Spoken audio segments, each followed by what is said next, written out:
We just told you one up. Now we got to try to scramble together and find more. It's time for our 3 up and 3 down. Nick, who do you have up first? I'm going to go Juwan Johnson in this game. He dropped a pass, but he made a lot of good plays in this game, and I thought he looked pretty good overall. Probably their leading receiver in this game, I believe he was. Definitely, by double. Yeah, I mean, he made a couple tough catches, and he's somebody that we've been pretty hard on all throughout the season, but I think he had a pretty good game today, honestly. Blocking isn't what it should be, but, the receiving aspect of it, I thought he did a pretty good job today. That's interesting. Yeah, 6 of 10. I mean, that drop stood out, and I was critical of him then. I don't know that he has done enough with this.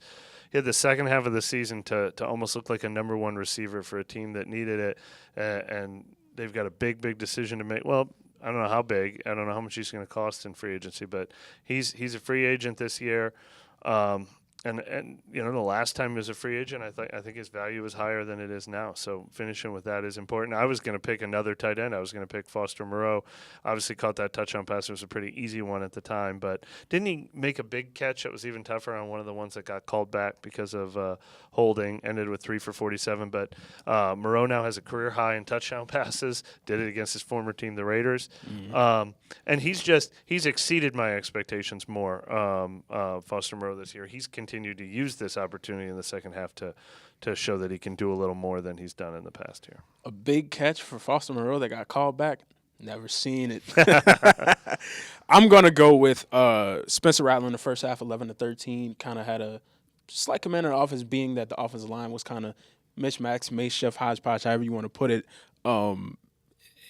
He did kind of almost the best you can do. He had the throwaway out of bounds to kind of keep the clock in play, and then the drop from Juwan Johnson. So I'm going to go with Rattler in the first half as my up. My next one, Pete Werner. He flashed quite a bit, looked really good. At times when they were making plays out in space, it felt like he was the guy making plays out in space. Was pretty good in coverage today.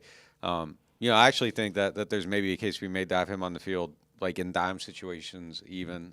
Just the range really stands out to me, and it shows up sometimes in games where it feels like everybody else is kind of a little bit less rangy, a little bit slower, and his kind of range and speed kind of pops at times. And I thought today was a day where it popped a lot. Werner and Davis tied for the team lead with 13 tackles. There were a lot of opportunities to tackle people and a lot of missed opportunities to tackle people today. I did mention Matthew Hayball earlier, the punter. I thought he got off to a poor start in this game, and I'm tired of seeing 37-yard punts, 40-yard punts. And then he showed me because he started booting some 52-yarders and a couple that didn't get returned. He placed one inside the 5. He placed that other one right at the 6. So a couple good things from him today. I would like to see them upgrade that position next year, but this might have been maybe his best game of the season. Sticking with a specialist, played groupie. He didn't play almost any last week, being that the Saints had 0 points. He just kicked the ball off, and that was it. But when he was called upon today, he came in hot, and he did his thing. So I would be kind of remiss. Make a 34-yard field goal, and you're a player of the game.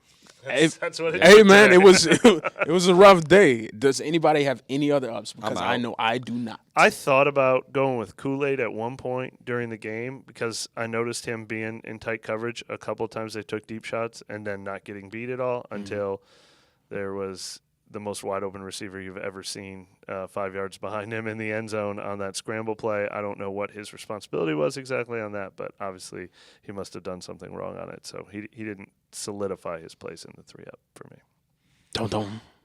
Going down? Going down. Number 1 for me, Ugo Amadi. Down for me, not good in coverage, not good in run defense. Same thing last week. He's a guy that ends up playing when you're down 2-3 other people. Mm-hmm. It kind of feels like picking on him a little bit, but they were picking on him today. So, I mean, he struggled quite a bit. I mean, he only played like 35 snaps too, and it just didn't look good today. I'll take a cheap shot, and I'll go with Oli Udoh because he had a false start and a holding, a really bad holding. When he finally got his chance to start and he gets noticed for the wrong reasons, and obviously everything that was going on with the interior of the injured offensive line did not hold up, so I'll let him symbolize it. Although Talifuaga was part of the penalty problems too. Trevor Pennon taking a shot that could have got it. They'll probably get him another fine check when things were getting frustrating later.